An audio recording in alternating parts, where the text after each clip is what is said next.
My daughter-in-law isn't as clean as you think, Marjorie, and I've got something here that'll keep you awake for the rest of your life.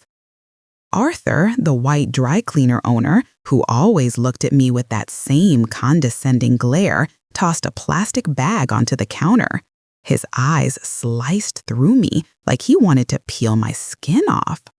I thought he was just gearing up for another one of his cheap racist jabs he loved to throw whenever I stepped inside. But seconds later, my legs froze. Inside the bag was a bank slip for $4.8 million and a photo of my 2 grandchildren, each face circled in red, marked with a symbol only monsters would ever use. Arthur whispered, trembling, as if confessing a sin. I hate dark-skinned women, but I hate traffickers even more. Your daughter-in-law, she ain't who you think she is. In a single moment, my world flipped upside down. So who the hell is Chloe? Why is there $8 million involved? Why were my grandbabies circled in red? If it were you, would you stay silent or tear into the truth even if it destroys your whole family? If you want to know what Marjorie found in Chloe's coat, hit follow and comment, continue to see the next part.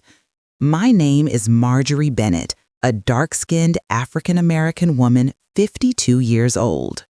I've lived through enough pain to fill several lifetimes, but the only thing that keeps me going is Derek and my 2 grandchildren, Sophia and Leo. After my husband died, I swore I'd stay strong so the kids would always have someone to lean on. My days revolved around dropping them off, cooking, comforting them when they cried, and listening to their little stories from school. I thought my life would stay that way, quiet and predictable, until the afternoon I walked into the dry cleaner to pick up my daughter-in-law Chloe's coat. No one knew that within minutes, my entire world would be torn apart. When I placed the ticket on the counter, Arthur looked at me with an expression I had never seen on him. He was usually grumpy, muttering something every time I came in late, but today his lips were pale and his hands shook as if there was no blood left in them. He glanced around the shop, then suddenly grabbed my wrist. I didn't have time to react before he pulled me into the back room. The cramped space smelled of chemicals and dim yellow lights buzzed overhead. But the most frightening thing in that room was the look in Arthur's eyes. He was breathing hard, his voice caught as if he was choking on a truth too heavy to swallow. Marjorie, take the kids and leave town before sunrise. I didn't understand. My chest tightened. I asked him question after question, but Arthur raised his hand as if every word from me was pointless compared to what he was about to show me. He opened a drawer by the wall, pulled out a clear plastic bag, and placed it in my hands. My heart constricted the moment I looked inside. It was a bank transfer slip, the number so large it blurred my vision. $4,800,000. The recipient was a string of coded characters, no address, no identity, nothing except a bank sequence. I hadn't even processed it when Arthur told me to look at the second item, a photo. Sophia and Leo, my babies, the little faces I kissed every night before tucking them in. But this time, each face was circled in red marker. The lines were crooked, violent, like whoever drew them wanted to leave a stain no one could erase. I stepped back, my shoulder hitting the cold wall. My mouth felt like sand. Arthur's eyes were heavy with fear, as if he'd been torturing himself long before he decided to hand these things to me. Chloe, she's more dangerous than you think, he said, his voice so low I had to strain to hear it. My daughter-in-law's name fell like a blade. Chloe, who always smiled softly, apologized for every spilled cup, said, "Mom, let me help every holiday." That Chloe? I wanted to deny it, to scream that he was lying, but my throat locked shut. I looked at the photo again, at those red circles that felt like blood smeared right across their little faces. Arthur didn't blink. If you want to see those kids safe, leave. I could barely feel my legs as I walked out of the shop. The air outside was suddenly cold and sharp. I clutched the plastic bag against my chest, shaking from fear, doubt, and a terror I wasn't ready to name. I lifted my head just in time to see a black SUV glide slowly down the street. The windows were tinted, but the driver turned his head and stared straight at me. That stare wasn't from a stranger. It was the stare of someone waiting for me to panic, and he lingered a moment too long. I almost ran all the way home, still feeling the stare from the man in the black SUV burning into the back of my neck. As soon as the door closed, I leaned against the wall, gasping for air. My hand still clutched the evidence bag, and fear coiled tightly in my chest. The image of those red circles around my grandchildren's faces flashed again and again, like someone whispering that my time was running out. I rushed into the bedroom, yanked out a suitcase, and stuffed clothes inside without caring what belonged to whom. A single sock mixed with Sophia's shirts, toys tangled with Leo's jacket, but I kept packing as fast as my shaking hands allowed. Sophia appeared in the doorway, eyes wide with worry. She was always perceptive, always sensing when something shifted in my voice. I knelt, pulled both children close, and spoke quietly but firmly. "You're going with Grandma right now. Don't ask anything." I saw Leo's lip tremble and his eyes shine with tears, while Sophia gripped my wrist, nodding slightly as if she understood this was not the moment for questions. I grabbed some snacks, water bottles, and shoved them into a small bag. Then I rushed downstairs, heart pounding hard enough that it felt like it echoed through the whole house. I glanced out the window before opening the door, terrified that the SUV was idling in the driveway. The children stayed close to me, Leo clutching his plastic dinosaur like it was the only safe thing he had left. Just as I locked the door, my phone vibrated. A message lit up the screen, Chloe's name. "Mom, where are you? Answer me." Not a single word about the kids, not one hint of concern for their safety, just an order, cold and abrupt. In that moment, I finally accepted that the woman I once believed to be gentle and well-meaning was hiding something far darker than what Arthur had shown me. I shoved the phone back into my pocket, lifted Leo into my arms, and led Sophia toward the taxi Grace had arranged. On the main road, I kept checking the rearview mirror. Every intersection, every turn felt like a trap waiting to close on us. Then, just as the taxi merged onto the highway, bright headlights filled the mirror. The glare was sharp and deliberate. My stomach dropped when I recognized the black SUV following at the same steady distance, never too close, never too far, as if it wanted me to know I was being watched. I leaned forward to shield Leo, and Sophia grabbed my hand, her small palm ice cold. "Grandma, is that car following us?" She whispered so softly that even the hum of the taxi almost drowned her out. I stroked her head and tried to lie with a steady voice, probably going the same way. But she and I both knew it wasn't true. At the bus station, the crowd became my only advantage.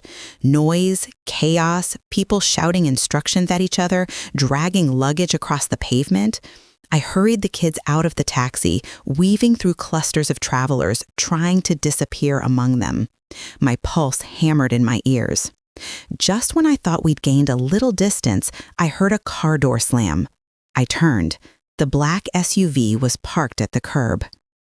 The back door opened and a man stepped out. He scanned the crowd once, then his eyes landed directly on Leo. He didn't smile, didn't rush. He simply stared with the calm of someone assessing merchandise. My grip on Sophia tightened until she flinched. In a single breath, I understood. I stood at a crossroads where my grandchildren's lives hung by a thread. The man from the SUV began walking toward us. I ran into St. Francis Church with the two kids clinging to me, my heart pounding so hard it hurt. The faint light from the stained glass windows made me feel even more like someone being hunted. When I stepped inside, Father Michael was standing near the altar. The moment he saw me, he put his book down and hurried forward, his hands resting on my shoulders. "Marjorie, who terrified you like this?" he asked, his voice steady and warm. I tried to speak, but my throat tightened. Arthur, the evidence bag, the black SUV, the man staring at Leo at the bus station, everything spun in my head like a whirlpool. Father Michael looked at the children, gripping my coat, and guided us to a small room behind the sanctuary. When the door closed, a thin layer of safety settled in, but fear stayed in my chest. I set the suitcase down, pulled out the evidence bag, and placed it on the table. My hands shook as I did. Father Michael opened the bag, looked inside, and only a second later his face shifted. "Where did you get this?" he asked in a low voice. I told him everything, stumbling over words, my breaths short and uneven. When I described the man staring at Leo, my voice trembled so hard it split. Father Michael leaned back, pressed his hand to his forehead, and when he finally looked up again, he said something that made my knees feel weak. "These red circles are not harmless. They're marking codes used by child trafficking rings." My stomach hollowed. He turned the photo, pointing at the symbols printed along the edge. "This means selected. They want the children." I tightened my arms around Sophia while Leo pressed against my leg. The thought of someone choosing them like merchandise made cold sweat run down my spine. I whispered, "Who would do this?" Father Michael sighed and lifted the transfer receipt. "This amount is enormous. It's not personal. It's organized crime." The door opened and Attorney Victoria stepped inside. Father Michael must have called her the moment he heard my story. Victoria didn't waste time. She sat, pulled on gloves, and examined the documents like someone used to seeing the ugliest truths of the world. After a few minutes, she pointed at the transaction code. "This $4.8 million is laundered money passed through a shell company. Marjorie, this leads straight to an international criminal network." I stood up so quickly my chair shifted. "You think Chloe is involved?" Victoria looked at me long enough for silence to become the answer. "Nobody hides money like this unless they're deep inside something dirty." I shook my head. Memories of Chloe flashed by. Her shy smile when she first joined the family, her weak grip in the hospital after giving birth to Leo, the way she always asked me to watch the kids so she could go to meetings. I tried to convince myself it was all a misunderstanding, but the red circles on the photo kept burning in my mind. If it was a misunderstanding, why mark Sophia and Leo? Victoria tapped the table, her expression sharpening. "If someone is tailing you, this goes beyond what you imagine." She slid the evidence bag back toward me, stood, and leaned in. "You haven't seen the worst part." Her words crawled under my skin. I glanced at Father Michael for reassurance, but even he exhaled heavily, as if preparing for something darker. Victoria stepped out to make a call. The room fell silent. I held the children close, feeling the weight of the air pressing down. Sophia leaned against my shoulder, and Leo hid his face against me, his small fingers gripping my shirt. I stroked their hair, but inside, fear twisted into something sharp. Then Victoria returned, her expression completely changed. I straightened, my pulse racing. "Marjorie," she said quietly, "I'm afraid the people behind this aren't just after the kids." She placed her phone on the table, the call log still glowing on the screen. "They know you're here." My body locked. The room felt smaller. Somewhere in the distance, the heavy church door creaked like a warning. I returned to my house on a gray, heavy afternoon, carrying the feeling that an invisible rope was tightening around my neck. The front door opened with a long creak that sent a chill straight down my spine. The familiar smell of the hallway suddenly felt strange, as if someone else had been here and left their shadow behind. I stood on the doorstep, gripping the key so tightly my palms stung. As I stepped inside, I felt as though someone was right behind me, watching every movement, waiting to see what I would do next. I walked quietly toward Derek in Chloe's bedroom. Every step felt like stepping on thin glass. A lipstick-stained cup sat forgotten on the dresser. The blanket on the bed was slightly pulled back. I paused, listening for anything out of place. There was no voice, yet the silence hung so thick it made my skin prickle. I knelt down, pulled the safe from beneath the dresser, and wiped the sweat from my palms. The passcode Chloe once blurted out at a family gathering now felt like a loaded weapon in my hands. I turned the dials slowly. Each click in the metal felt like a hammer hitting my chest. When the safe finally unlatched, I inhaled deeply, but still felt no air. Inside were papers stacked too neatly, too carefully. I reached for them, my fingers trembling so hard, the edge of the documents grazed my skin like a blade.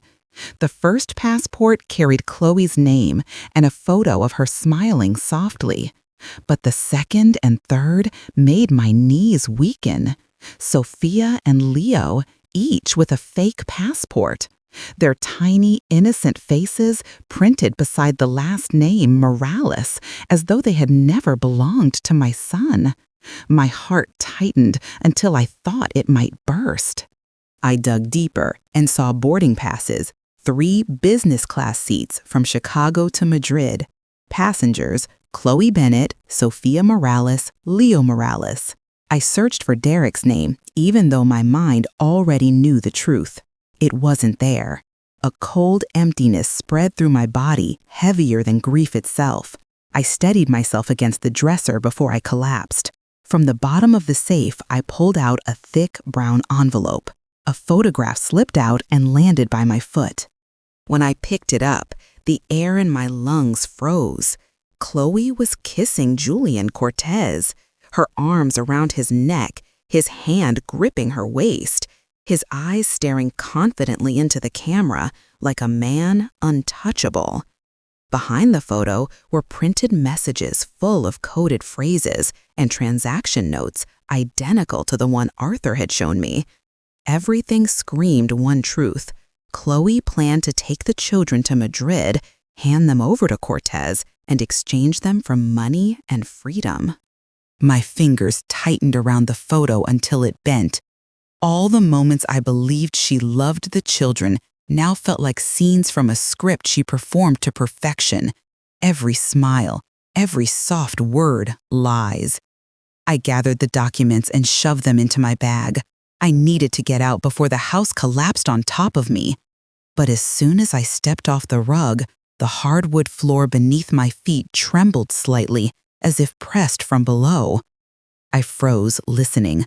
A footstep echoed from the first floor. Heavy, slow, deliberate. Each step vibrated through the walls like a warning drumbeat. Someone else was inside the house. I left my house through the back door, walking fast enough to be running, yet forcing my breath to stay steady so I wouldn't draw attention. When I finally sat in the back of Victoria's car, I allowed myself a few seconds to breathe. She handed me a burner phone the investigation team had retrieved from Chloe's belongings. The screen lit up with 2 short messages, each word carving into my chest like a blade. 2 targets confirmed. The second came right under it. Ensure delivery. I read them again, feeling cold crawl down my spine. 2 targets, and there was no doubt who they were. Victoria watched me, her eyes sharp with the experience of someone who had seen the darkest parts of human nature. "These aren't casual messages," she said, scrolling through the almost empty log. "They came from an anonymous account using a security code tied to a trafficking network operating from Mexico to Florida." I clenched my hand until my nails bit into my skin. Everything I found in the safe now bled seamlessly into these messages, painting a truth I could no longer deny. We arrived at the temporary federal office. In the bright fluorescent light, the tension thickened. Agent Hayes spread a stack of files across the table. The edges were worn, showing they had passed through many hands. "Marjorie, the truth about Chloe is harsher than you think." Her voice was steady, but when she opened the first page, that steadiness turned cold. A photo stared back at me. A young woman with sharp, calculating eyes. The same face, but not the same person. Real name, Chloe Ramirez Hayes said. She was connected to a child abduction case in Texas 2014. I froze. On the second page, another document appeared. Aliases, addresses, sightings. "She has lived under 3 false identities for 8 years, Victoria added. Ramirez, Carter, and Bennett, all tied to underground operations. Memories slammed into me. Chloe disappearing for long stretches, her detached attitude toward the kids, the inexplicable money, her unnatural calm during crises. Every detail lit up like a string of electric bulbs. I realized the woman I welcomed into my home was someone I never truly knew. Victoria leaned toward me. Marjorie, Chloe, was not a victim. She was a functioning link in a criminal chain. Hayes stepped in, her tone hardening. "And this chain has someone stationed near you." I gripped the table. "What do you mean?" Hayes slid a photo forward. Grainy camera footage, but unmistakable. The black SUV. The man who stepped out at the bus station. Worse, he had been captured lingering in my neighborhood for weeks. We believe he's a handler. His job is to monitor families involved with Chloe. My throat tightened. How long had my family been watched? How many nights had my grandchildren slept under the gaze of a trafficker? I kept from shaking by digging my nails into my palm. Victoria placed a steady hand on my shoulder. "He hasn't lost your trail. You've already been on their radar." Her words sliced into me. I reached for my phone. The moment it turned on, a notification appeared. Not a message, but a system alert. Location sharing on. My heart lurched. I tapped it and a map opened. A blinking red dot showed my exact location. At the bottom of the screen was the line that made my breath stop. Accessed by Chloe. She was tracking me right now. I sat inside the temporary command room with the federal agents, the white lights reflecting off tense faces. A large map marked the surveillance points across the town. Victoria stood beside me with her arms crossed, while Agent Hayes dropped a stack of files on the table with a sharp thud. "We need to corner the beast," she said, her tone steady in a chilling way. "She has to react. She has to expose her partners." Hearing Chloe being called a beast tightened something inside my chest. The woman I once welcomed as a daughter-in-law was now the center of a criminal operation. The agents drafted a false report, spreading it through the local police system that Sophia and Leo had disappeared from their safe house. Once the alert was sent, the big screen in the room lit up with incoming messages from Chloe's phone. The first one came within seconds. "Bring them back." The second followed harsher, as if typed with clenched fists. "Don't ruin my plan." I read each word, feeling as though frozen air had entered my lungs. The despair in her messages wasn't the despair of a mother. It was the fear of a deal collapsing. Victoria leaned closer to the screen and said quietly, "You see? This isn't someone losing her children. This is someone losing her merchandise." Another message arrived. "If they're gone, I'm dead." The truth behind that sentence was darker than anything I had imagined. Chloe wasn't being manipulated. She was bound to something much worse. Agent Hayes signaled the team, "She's about to call Cortez. Once she does, we'll have everything." The phone rang. The caller ID showed no name, just the coded number Victoria had been tracking. She hit record. I gripped the arm of my chair so hard, the joints in my fingers turned white. Chloe's voice came through the speaker, sharp and breathless. "Without them, the deal collapses." I closed my eyes for a heartbeat. The woman who once stood in my kitchen, who once held Leo after he fell, now spoke about the children as bargaining chips. The pain cut deep, but I forced myself to listen. Cortez answered. His voice was low and cold. "Shut up." Just 2 words, but they carried a vicious certainty. "Come to the hotel. We deal with the old woman first." The old woman? I knew exactly who he meant. Victoria pushed her chair back and leaned toward the screen, her whole posture sharpened.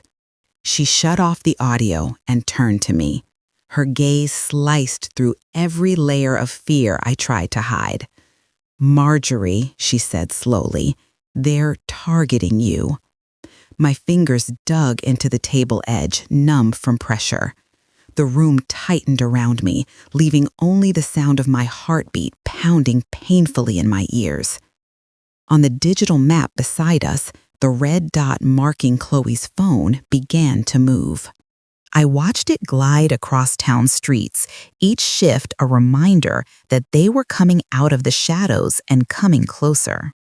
I sat inside the federal vehicle, the dark window reflecting my own face, pale and strained. The air in the car was tense, thick enough to weigh on my chest. No one spoke. Every gaze stayed locked on the tablet, streaming the live feed from the cameras set up around the roadside hotel. My heart pounded wildly, each beat pushing up into my throat. I knew Chloe and Cortez were within view, but knowing was one thing, witnessing was another. Their shadows appeared near the hotel entrance, and my breath stalled. Chloe stepped out first, movements jittery and uncontrolled. Cortez followed, cold and deliberate. As they walked into the parking lot, Victoria leaned closer to the screen, her voice a quiet blade. "Get ready. This is where their masks come off." My fingers dug into the seat.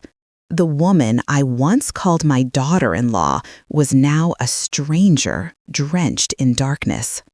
Through the live audio, Cortez spoke first, his voice a low threat. "Without the goods, you're worthless." Heat surged into my face. My grandchildren reduced to goods. Chloe lowered her head, then lifted it with a twisted smirk I didn't recognize. "I raised them for this day." Those words carved through me clean and merciless. I wanted to scream, but my throat closed. Victoria's glance cut sideways, confirming everything I had feared. Chloe had never loved the children.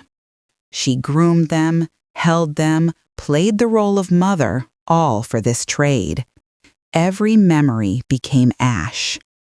Cortez scanned the lot carefully, confident no one was watching.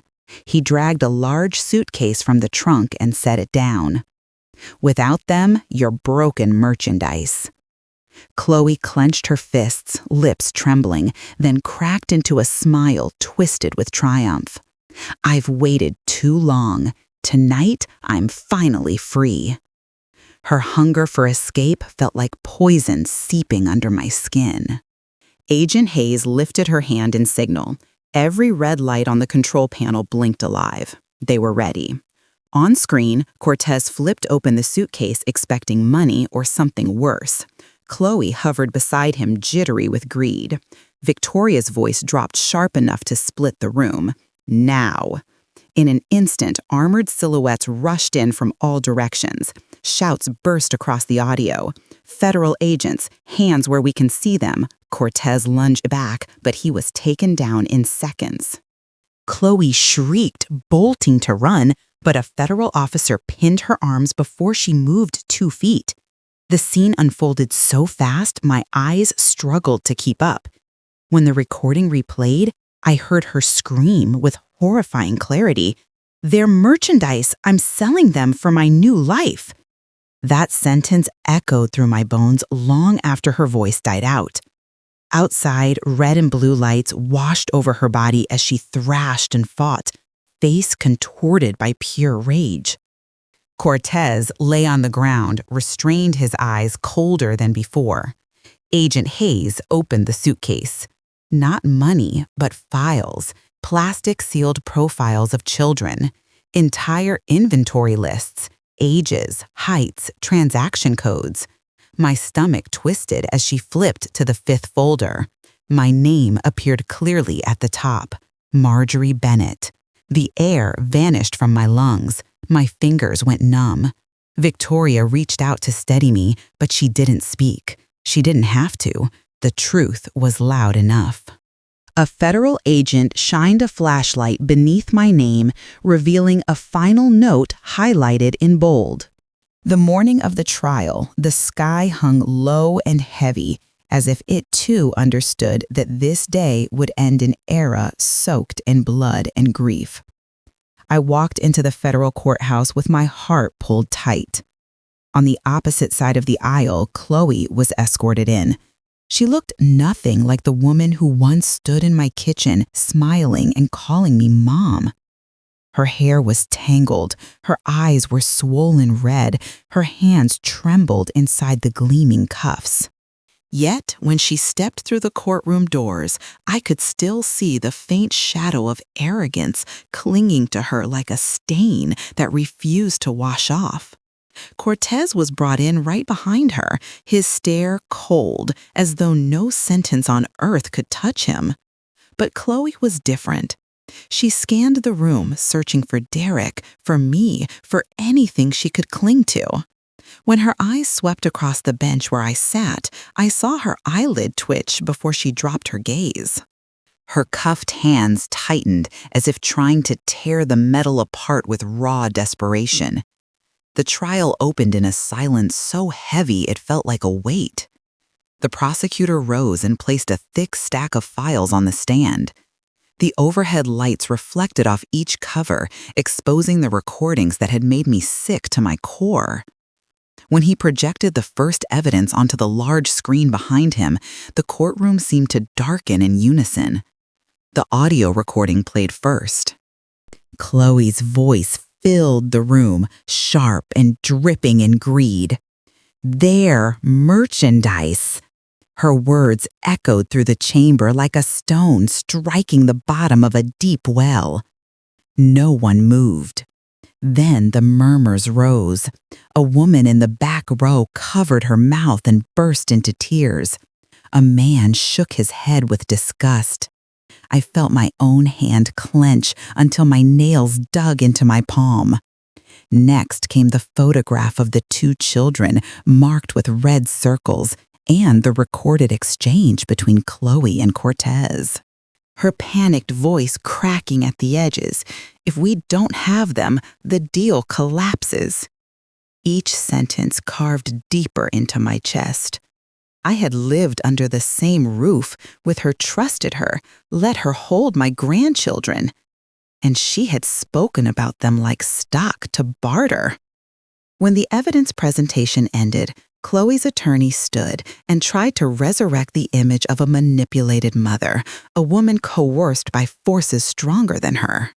But every word he spoke fell flat beneath the crushing weight of the truth. Then Derek stood. My son, with hollow cheeks from sleepless nights and eyes red with grief, but a stare sharp enough to cut glass. He stepped to the witness stand. The room fell into absolute silence. Derek drew a long breath, then looked directly at Chloe. "From this moment on, you are no longer the mother of my children." His voice did not tremble. It rang like the final lock snapping shut. Chloe broke into tears, but her crying carried the desperate pitch of a predator robbed of her prey. Her lips moved, pleading for Derek to kick it back, but he turned away without a flicker of hesitation. Finally, the verdict. The judge rose. His voice was firm, unyielding. Defendant Chloe Ramirez, based on the evidence presented and your incriminating statements in recorded conversations, this court sentences you to life imprisonment without parole. The ruling fell like a slab of stone into silent water. Chloe collapsed where she stood, her legs giving way. She screamed, her voice cracking like shattered glass. "No, I was set up. Don't put me in there with them. Please, you have to listen." Two officers gripped her arms and lifted her. She kicked at the floor, face contorted, fighting as though the verdict itself were a physical blow. "I was forced. I didn't do anything." But no one in the room believed a single word from a woman who once called my grandchildren her ticket to a new life. The courtroom lights glared down on her, highlighting every warped detail of her despair. As the officers dragged her toward the exit, Chloe lifted her head and locked eyes with me. Her swollen gaze ignited with something venomous. Her lips curled into a trembling, hateful smile. "When I die," she whispered, "someone else will come for you." I froze where I stood, as if the ground had tilted beneath my feet. The murmurs around the room blurred into nothing. Only her voice lingered, echoing like a curse. Outside the courthouse, a white envelope waited at my feet, placed so neatly it could not have been dropped by accident. No one saw who left it. On the front were 3 words written in sharp, deliberate strokes. "We remember you." In the days after the trial, the small apartment in Charleston felt like an old quilt being stitched back together. Some parts were still frayed, some were worn thin, but at least it kept us warm. I brought Sophia and Leo here because Victoria insisted the old town was still crawling with unseen connections to the organization. Every night, I lay awake to the sound of distant trains, the wind turning corners, and the soft breathing of 2 children trying to forget what they had lived through. Leo often came into my room at 3 in the morning barefoot, eyes damp. He never said much. He simply climbed onto the bed and pressed his head against my chest. "Grandma, I heard footsteps," he whispered. I would stroke his back and feel his small body trembling each time the wind shifted outside. I held him until sunrise. Sophia kept her distance. She didn't cry, didn't speak much, but for an entire month she refused to step outside the door unless she was holding my hand. Her eyes darted to both sides of the street, searching for SUVs in the shadows. I took them to therapy, brought them to the tiny park near the church, showed them how to feel safe again in simple things, eating ice cream on the steps, blowing bubbles in the afternoon sun. But no matter how much I tried, Sophia sometimes looked at me with a silent question that never softened. "Will Mommy ever come back?" My heart sank every time. I answered with the gentlest words I could find. "You still have us, sweetheart. We still have each other." We both knew that wasn't the answer she wanted, but it was the only truth that didn't hurt her more. One afternoon while I was doing dishes, I heard Sophia call for me. Her voice was different, trembling but bright, holding a warmth I thought she had lost. I wiped my hands and walked into the living room. She sat at her little desk, hair tied loosely to one side, holding a marker. A new drawing lay in front of her, colors still wet. When I leaned in, I felt something inside me soften. A small house with a red roof. 4 people holding hands underneath. Sophia, Leo, Derek, and me. "Grandma, this is our family," she said. Her voice trembled, but the corners of her mouth curved into her first real smile in months. I placed my hand gently on her head. "It's beautiful," I whispered, feeling a part of my heart finally stitch itself back together. Hope flickered like a candle in a dark room, fragile but alive. But peace, whenever it found us, always carried a long shadow behind it. One morning when I opened the door to pick up the newspaper, there was a white envelope lying right on the threshold. No return address, no stamp, no markings, just a plain envelope. But the moment I saw it, my intuition tightened like a knot. I brought it inside, took a breath, and opened it. Inside was a small slip of paper with letters printed in clean, cold type. "We know where you are." A chill ran through me. I looked around the apartment, then out the window, scanning the balconies, the sidewalk, the alley between buildings. No footsteps, no engines, nothing unusual. But the feeling of being watched pressed against my skin like a hand. I called Victoria immediately. When I read the message to her, she went silent for a moment. Then she said, "Lock your door. I'm on my way." While waiting for her, I stood at the window overlooking the street. The lamppost cast a warm yellow light over a thin veil of evening fog, touching the line of parked cars one by one. People walked sparsely bundled in jackets heading home. But then my eyes caught something at the far end of the street. A man stood beneath the lamplight, motionless, hands in the pockets of a long coat. His posture was sharp, the kind of posture meant for watching, not passing by. Something about the way he held himself echoed a memory of the SUV from months ago. I froze. He didn't move, didn't turn away, just stood there staring up toward the apartment as if he'd been waiting for me to look out the window. I stood frozen by the window, watching the figure beneath the street lamp tilt his head toward me. His face was hidden in the shadow, but I could feel the sick patience in the way he stood there motionless. Fear, the same fear that had strangled me night after night, crept up my spine. But this time it didn't reach my chest. I held the open white envelope in my hand, the words, "We know where you are," staring back at me like a pulse. Instead of breaking me, something inside me hardened. I squeezed the letter and whispered into the room, "If you want to find me, I'll be right here." My voice came out steady, calmer than I expected. It surprised even me. The fear that once controlled my every breath vanished, replaced by something sharper. I set the envelope on the table and walked into the children's room. Sophia was asleep with her face turned to the wall, clutching her worn-out teddy bear. Leo was tucked into his blanket, his little eyebrows pulling together as if he were dreaming something that frightened him.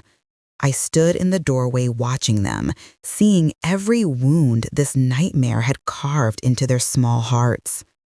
I sat at the edge of Leo's bed, resting my hand over the blanket where his chest rose and fell. "No one touches Sophia or Leo ever again," I whispered. It wasn't comfort, it wasn't hope.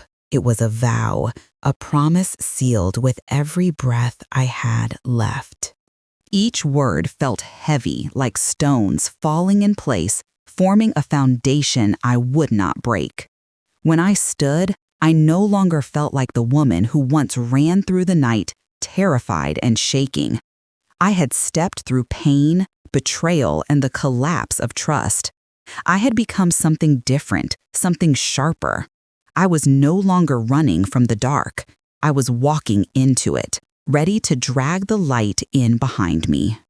I pulled the door gently closed so I wouldn't wake the kids, and the small apartment fell into its usual hush, broken only by the faint hum of distant cars. I returned to the window.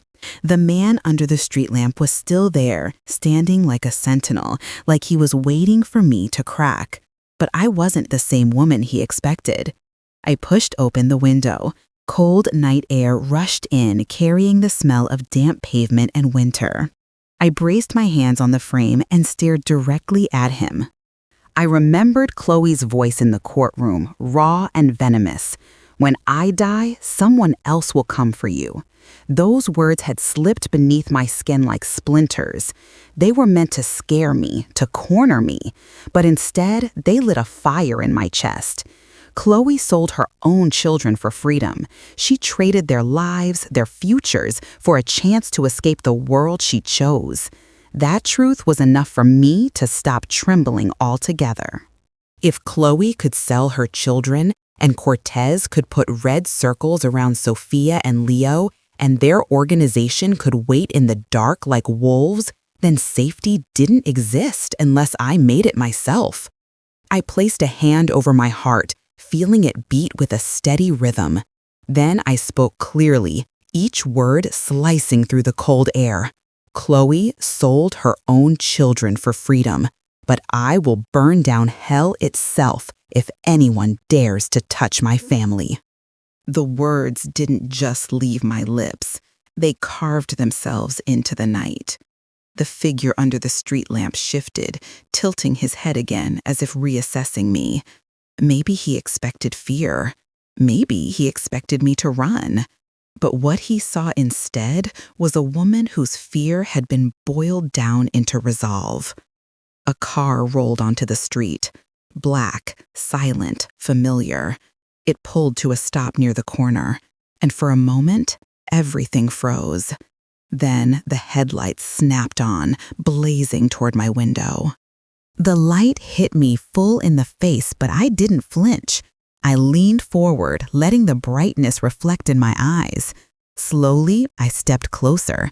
I opened the door, walked onto the small porch, and let the cold night wrap around me.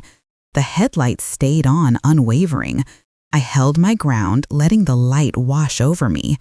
Then, with my jaw set and my heart steady, I stepped forward. I stayed under those headlights for a long time, long enough for the night wind to sting my skin, but my feet never moved. He watched me through that blinding beam, and I watched him, the way I would watch a ghost born from every horror my family had survived. The light carved my shadow across the pavement, and in that moment, I knew if I stepped back into the house, if I locked the door and trembled the way I did on the night I first held that plastic bag of evidence, this story would never end.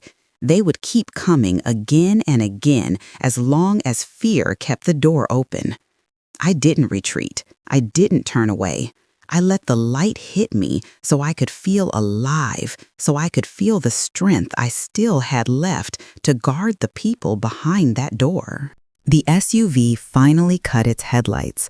The figure under the street lamp pulled his hands from his pockets, stared at me for one full second, then turned and walked away. They weren't gone. I knew that. They had simply slipped back into the darkness where they always believed they had the advantage. But what they never expected was that I had crossed the line too. I had spent half a lifetime carrying grief and loss and the kind of fear no mother or grandmother should ever have to bear. Chloe forced me to look into the darkest part of this world, but I get to choose how I walk out of it. I chose not to run. I chose to stand. I chose to fight. Inside, I opened the door to the children's room. Sophia had turned in her sleep, hugging her stuffed animal tight. Leo was curled under his blanket, breathing in soft, steady rhythms. I stood there watching them, feeling the truth settle in my bones. Evil doesn't always arrive with the demon's face. Sometimes it wears a gentle smile in the kitchen, a soft voice at family dinners. But real love isn't always wrapped in armor either.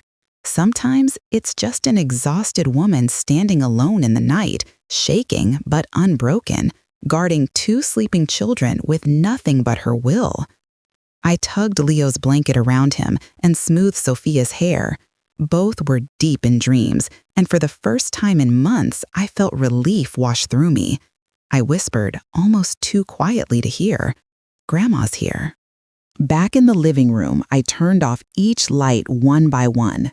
When the last bulb dimmed, silence filled the apartment like a blanket. For the first time, the darkness didn't scare me. I saw a long road ahead, and every step I would take from now on would be my answer to Chloe's last threat. When I die, someone else will come for you. Maybe she was right. Maybe the shadows aren't done with us. But this time, they will not find a terrified Mimin. They will find a warrior. Tomorrow, I will take Sophia to her art class, just like she loves. I'll help Leo learn to fall asleep without flinching at every footstep in the hallway. I'll talk to Derek and let him know this family never broke. And I will walk straight toward the light, ready to meet whatever darkness dares to follow. My story does not end in fear. It ends in choice. And I chose to stop running. If anyone ever asks me what message I want to leave behind after everything I've lived through, I would tell them this. They can take your peace, but never your courage. The moment you stand tall, the darkness has no choice but to step back. Before closing the curtains for the night, I looked once more at the empty street. No more headlights, no more shadows under the lamp. But I know they're out there, watching, waiting. I inhaled deeply, placed my hand on the windowsill, and whispered, "I'm here, I'm ready." Then I shut out the night and walked toward my family, where the last light always begins.